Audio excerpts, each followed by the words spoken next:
মধ্যপ্রাচ্যের মার্কিন ঘাঁটি বৃত্তান্ত। ওয়াশিংটনের রক্ষা কবচ এখন নাবিশ্বাস।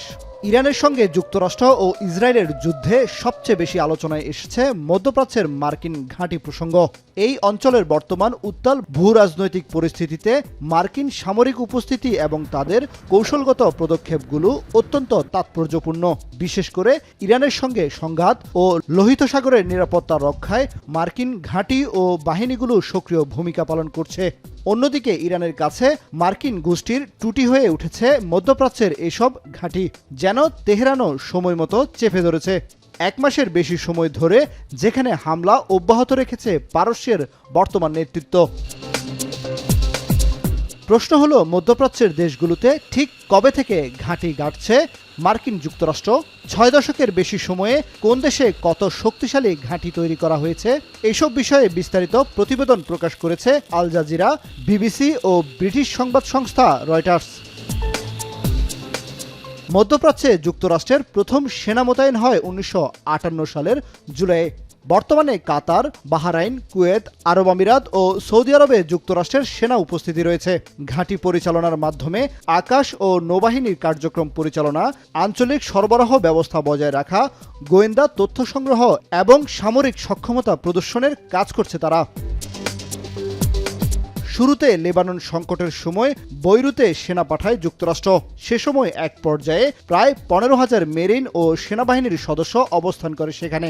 2026 সালের মার্চ মাসের শেষের দিকে ইরানের সঙ্গে ক্রমবর্ধমান উত্তেজনার প্রেক্ষাপটে মার্কিন যুক্তরাষ্ট্র মধ্যপ্রাচ্যে তাদের সামরিক উপস্থিতি উল্লেখযোগ্যভাবে বৃদ্ধি করে। বর্তমানে এই অঞ্চলে প্রায় 50,000-এর বেশি মার্কিন সেনা মোতায়েন রয়েছে।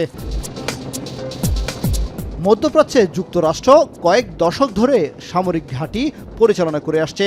কাউন্সিল অব ফরেন রিলেশনসের মতে মধ্যপ্রাচ্য জুড়ে প্রায় 12টির অধিক দেশে অন্তত 19টি স্থানে স্থায়ী ও অস্থায়ী মিলিয়ে বিস্তৃত সামরিক স্থাপনার একটি নেটওয়ার্ক পরিচালনা করছে যুক্তরাষ্ট্র।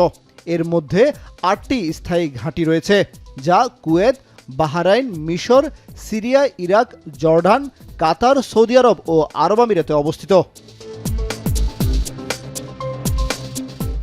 আল উদেইদ এয়ারবেস, কাতার। মধ্যপ্রাচ্যে যুক্তরাষ্ট্রের ব্যবহৃত সবচেয়ে বড় বিমান ঘাঁটি প্রতিষ্ঠিত হয় 1996 সালে।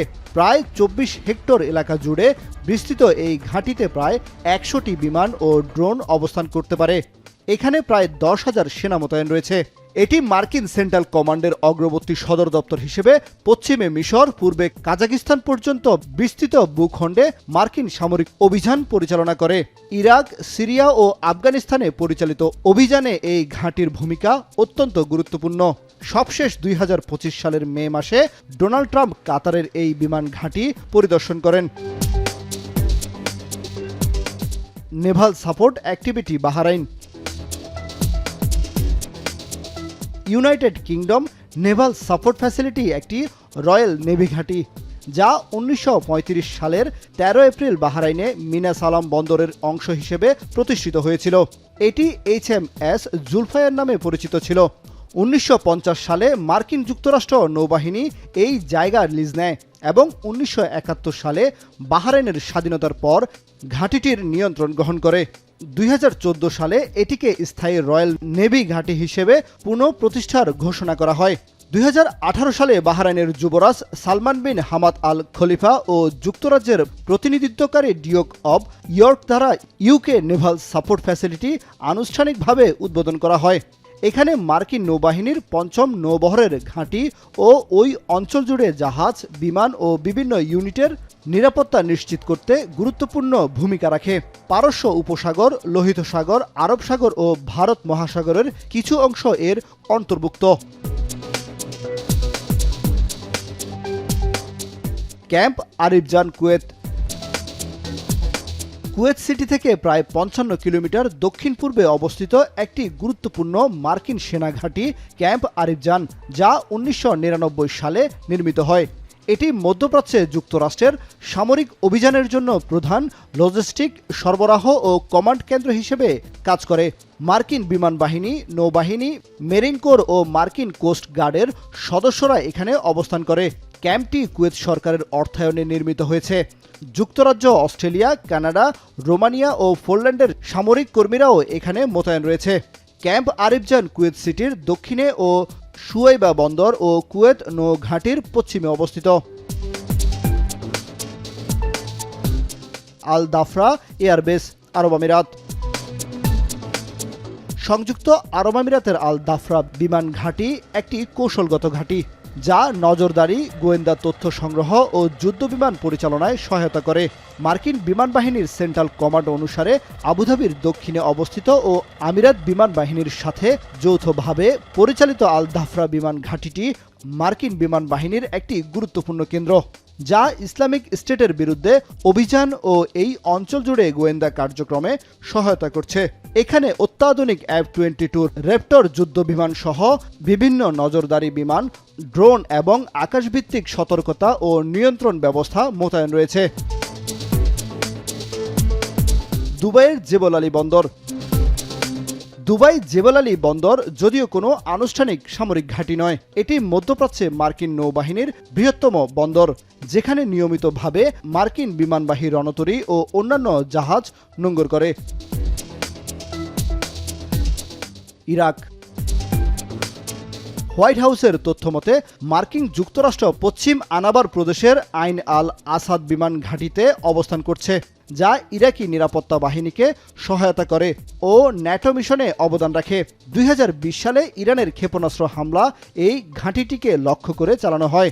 এতে মার্কিন যুক্তরাষ্ট্র কর্তৃক ইরানি জেনারেল কাশেম সোলাইমানিকে হত্যার ঘটনাকে নতুন করে সামনে নিয়ে আসে।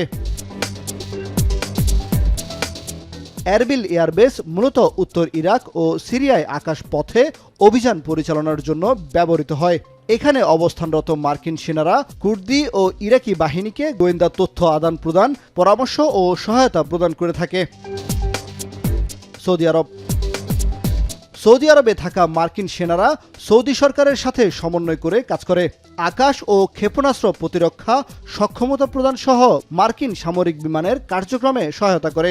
এদের মধ্যে কয়েকটি রিয়াদের প্রায় 60 কিলোমিটার দক্ষিণে প্রিন্স সুলতান বিমান ঘাঁটিতে মোতায়েন রয়েছে, যা প্যাট্রিয়ট মিসাইল ব্যাটারি ও terminal, high altitude area defence system সহ মার্কিন সেনাবাহিনীর বিভিন্ন সরঞ্জামকে সহায়তা করে। জর্ডান। লাইব্রেরি অব কংগ্রেসের 2024 সালের একটি প্রতিবেদন অনুসারে রাজধানী আম্মানের 100 কিলোমিটার উত্তর পূর্বে আজরাকে অবস্থিত মুয়াফাক আল সালতি বিমান ঘাঁটিতে মার্কিন বিমান বাহিনীর সেন্ট্রাল ডিভিশনের 332তম এয়ার এক্সপেডিশনারি উইং অবস্থান করে, যা লেভান্ট জুড়ে বিভিন্ন অভিযানে অংশ নেয়।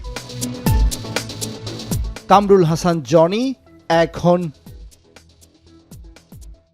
নায়াসিনামাইড ও স্যালিসাইলিক সমৃদ্ধ লিলি ফেস ওয়াশ, যা ফেসের ডেড স্কিন সেল দূর করে দেয় দ্বিগুণ ফাস্টার ব্রাইটেনিং।